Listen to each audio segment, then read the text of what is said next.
You check your bank statement, you know what your paycheck was, and you know what you've spent. But for some reason, the math just isn't mathing. The balance is lower than it should be. Where did that money actually go?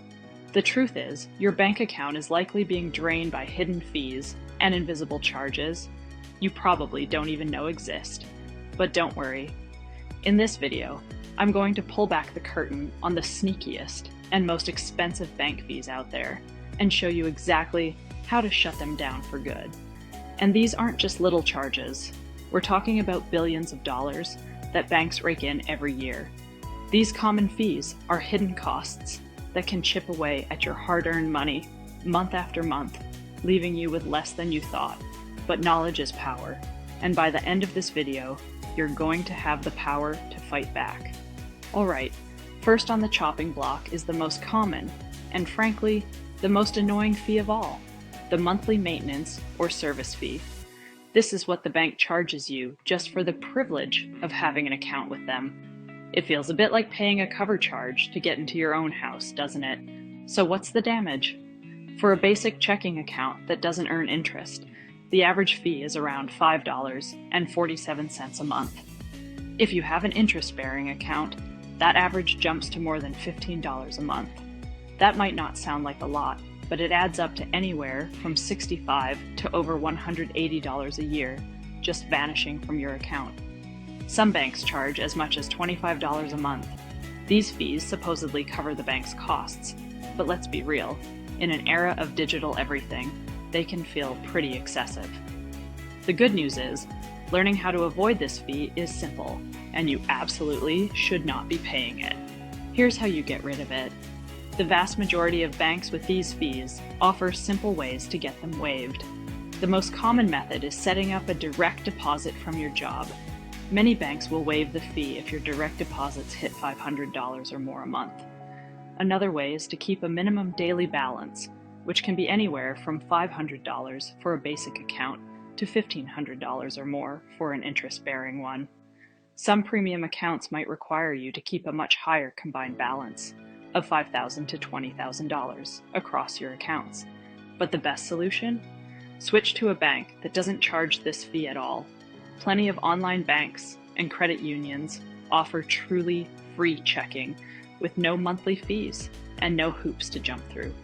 If you're paying a monthly fee, you are just leaving money on the table. Next up is the fee that strikes fear into the hearts of millions, the overdraft fee. This is the penalty the bank hits you with when you spend more money than you actually have. The bank covers the difference for you, but they slap you with a monster fee for the convenience. And when I say monster, I mean it. While the average overdraft fee is around $27, many major banks still charge $35 or more for a single incident. What's really crazy is that banks can charge you this fee multiple times in one day. So if you make 3 small purchases while your account is overdrawn, you could suddenly be over $100 in the hole from just one bad day. In 2024, Americans paid an estimated $12.1 billion in combined overdraft and similar fees. So how do you dodge this financial landmine? First, and this is the big one, you can simply tell your bank to opt you out of overdraft coverage for debit card purchases. If you opt out, any transaction that would put you in the negative just gets declined.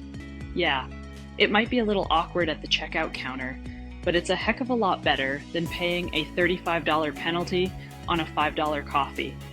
Another smart move is to set up low balance alerts on your banking app. You'll get a push notification when your account dips below a certain amount, giving you a heads up to transfer money before you're at risk.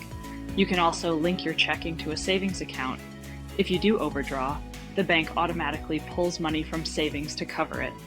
Some banks might charge a small transfer fee for this, maybe $10 or $12, but many others do it for free. It's a much cheaper safety net than a full-blown overdraft fee. Ever been in a rush and just used the first ATM you saw? You probably paid for that convenience twice.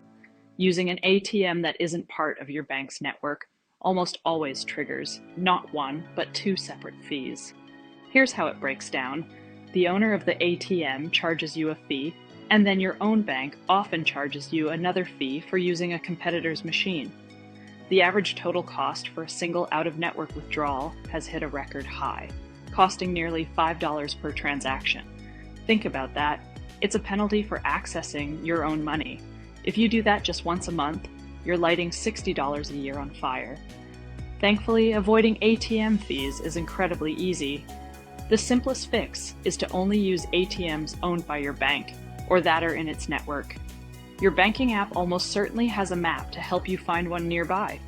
If you can never seem to find an in-network ATM, think about switching to a bank that's part of a huge, fee-free network, like Allpoint or MoneyPass. That gives you access to tens of thousands of ATMs all over the country. Even better, many online banks will just reimburse you for any ATM fees you get charged, anywhere. And don't forget the old school trick. Get cash back at the register when you're grocery shopping. It's a completely free way to get cash and avoid ATM fees altogether. Oh, but the fees don't stop there. Banks have a whole playbook of other charges they can spring on you, and some are so obscure you'd never even think to look. First up, we have insufficient funds, or NSF fees. This is different from an overdraft. An NSF fee, which can average around $17, happens when you bounce a check or a payment gets rejected because you don't have the money. The transaction doesn't go through, but you still get hit with a penalty for the attempt. Then there are paper statement fees. In this day and age, some banks will charge you a few bucks a month, sometimes up to $5, just to mail you a paper copy of your statement. This is one of the easiest fees in the book to avoid. Just log into your online banking and switch to paperless e-statements. It's free, it's faster, and it's better for the planet. Also, watch out for inactivity or dormancy fees. If you've got an old account just sitting there, the bank might start charging you a monthly fee of anywhere from $5 to $20 after a certain period of inactivity, which could be as short as 6 months. Eventually, they might just close the account. If you're not using an account, either close it for good or set up a tiny recurring automatic transfer to keep it active. And finally, you've got card replacement fees. Lose your debit card and need a new one? Your bank might charge you for the replacement, especially if you need it rushed. If this has been helpful so far, and you're ready to start plugging those leaks in your bank account, do me a huge favor and hit that like button. It really helps the channel grow, and subscribe so you don't miss out on more tips to help you master your money. I'd also love to hear about the most ridiculous bank fee you've ever been charged. Drop it in the comments below. Your story might just save someone else from the same trap. The reality is, very few bank accounts are ever truly 100% free. From account maintenance to overdrafts and using the wrong ATM, banks have built a maze of charges that can easily cost you hundreds of dollars a year if you're not paying close attention. But the big takeaway here should be a feeling of empowerment. Avoiding these fees is entirely within your control. It all starts with being proactive. Take 30 minutes this week to actually read your bank's fee schedule, that fine print you probably ignored when you signed up. Set up those low balance alerts, go paperless, and figure out where your free ATMs are. And most importantly, don't be afraid to vote with your wallet. If your bank is nickel and diming you with fees that are tough to dodge, it might be time to find a new one. With so many amazing online banks and credit unions offering free checking accounts with no monthly fees, no overdraft charges, and reimbursed ATM fees, there has never been a better time to find a bank that actually works for you, not against you. Taking action today can make a huge difference for your financial future. Stay informed, be proactive, and keep your hard-earned money right where it belongs, in your pocket.